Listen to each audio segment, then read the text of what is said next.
ಜಿಲ್ಲಾಧಿಕಾರಿಗಳ ಕಚೇರಿಯಿಂದ ಜಿಲ್ಲಾಧಿಕಾರಿಗಳು ಬಂದಿದ್ದಾರೆ. ನಾವು ಈಗ ಮನವಿಯನ್ನ ಕೊಡ್ತಕ್ಕಂಥ ಸಂದರ್ಭ. ನಾವು ಮನವಿ ಕೊಡಬೇಕಂದ್ರೆ ಒಂದು ಎಚ್ಚರಿಕೆಯನ್ನು ಕೂಡ ಕೊಡ್ತೇವೆ. ಏನು ಎಚ್ಚರಿಕೆ ಅಂತಂದ್ರೆ, ನಾವು ಇದು ಮನವಿಯನ್ನ ಕೇವಲ ಸಾಂಕೇತಿಕವಾಗಿ ಪ್ರಾರಂಭ ಮಾಡ್ತಾ ಇದ್ದೇವೆ. ಏನಾದರೂ ಸರ್ಕಾರಗಳು ನೇಮಕಾತಿ ಪ್ರಕ್ರಿಯೆ ಪ್ರಾರಂಭ ಮಾಡದೇ ಇದ್ರೆ ಖಂಡಿತವಾಗಿ ಯುವಜನರ ಹೋರಾಟ ದೊಡ್ಡ ಮಟ್ಟದ ಬೃಹತ್ ಹೋರಾಟವಾಗಿ ಬಿರುಗಾಳಿಯಾಗಿ ಅಪ್ಪಳಿಸ್ತದೆ. ನಿಮ್ಮೆಲ್ಲರ ವ್ಯವಸ್ಥೆಯನ್ನ ಧ್ವನಿಪಥ ಮಾಡ್ತದೆ. ಅದಕ್ಕೆ ಅವಕಾಶ ಕೊಡದೆ ಕೂಡಲೇ ಏನಪ್ಪ ಅಂತಂದ್ರೆ ನೀವೆಲ್ಲರೂ ಕೂಡ ಏನಂತಂದ್ರೆ ಮನವಿ ತಗೊಂಡು ಸರ್ಕಾರಕ್ಕೆ ಕಳಿಸಲೇಬೇಕು ಮತ್ತೆ ಉತ್ತರವು ಕೂಡ ಬೇಕು. ನಾವು ಇದನ್ನ ಇಲ್ಲಿಗೆ ಪ್ರಾರಂಭ ಮಾಡ್ತಾ ಇದ್ದೇವೆ. ರಾಜ್ಯಾದ್ಯಂತ ಈ ಪ್ರಕ್ರಿಯೆ ಪ್ರಾರಂಭ ಆಗ್ತದೆ. ಆ ರಾಜ್ಯಾದ್ಯಂತ ಪ್ರಾರಂಭ ಆಗಿರ್ತಕ್ಕಂಥದ್ದನ್ನ ನೀವು ಗಮನಿಸಿದ ಕೂಡಲೇ ಏನಪ್ಪ ಅಂದ್ರೆ ಮನವಿಯನ್ನ ಸರ್ಕಾರಕ್ಕೆ ಕಳಿಸಬೇಕು ಮತ್ತೆ ಅದಕ್ಕೆ ಉತ್ತರವನ್ನು ಕೂಡ ಕಳಿಸಬೇಕು ಅಂತಕ್ಕಂಥದ್ದು.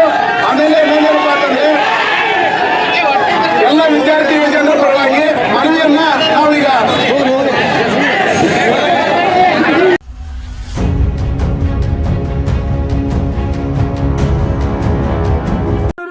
ಮೂರು ವರ್ಷ ಆಯ್ತು ನಾವು ವಿಜಯಪುರ ಜಿಲ್ಲೆಗೆ ಬಂದು ಕೋಚಿಂಗ್ ಅನ್ನು ಪಡೆದು ಲೈಬ್ರರಿಗೆ ದುಡ್ಡು ಕಟ್ಟಿ ಪಿಜಿಗೆ ದುಡ್ಡು ಕಟ್ಟಿ ನಾವು ಓದ್ತಾ ಇದ್ದೀವಿ. ಆದರೆ ಸರ್ಕಾರ ನಮ್ಮ ಬಗ್ಗೆ ಎಚ್ಚೆತ್ತುಕೊಳ್ಳುತ್ತಿಲ್ಲ.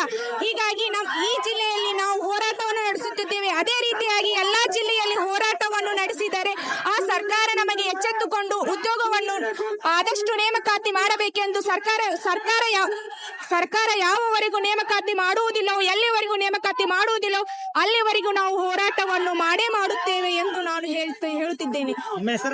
ಶೈಲಾರಿ ಸರ್, ಸ್ಟೂಡೆಂಟ್. ನಾನು ಕೋಚಿಂಗ್ ಪಡೆದುಕೊಳ್ತಿದ್ದೀನಿ ಸರ್. ಡಿಗ್ರಿ ಕಾಲೇಜ್ PU ಯಾವ್ದು? ಡಿಗ್ರಿ ಕಂಪ್ಲೀಟ್ ಆಗಿದೆ ಸರ್.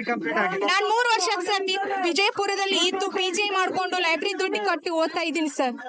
ಇನ್ನತನ ಗೌರ್ಮೆಂಟ್ ಕನ್ಫರ್ಮ್ ಮಾಡಿಲ್ಲ ಯಾವುದು? ಇನ್ನೂವರೆಗೆ ಆಯ್ತು, ಸರ್ಕಾರ ಯಾವುದೇ ಕಲ್ಪರ್ಮನ್ನು ಮಾಡಿಲ್ಲ ಸರ್. ಮೀಸಲಾತಿದು ನೀವು ಇದು ಮಾಡಿಲ್ಲ, ಓಪನ್ ಮೀಸಲಾತಿಯನ್ನು ಮಾಡಿಲ್ಲ ಸರ್. ಮೀಸಲಾತಿನ ಬಂದಾಯ್ತು, ಇನ್ನೂ ಜಾರಿ ಮಾಡಿಲ್ಲ ಸರ್.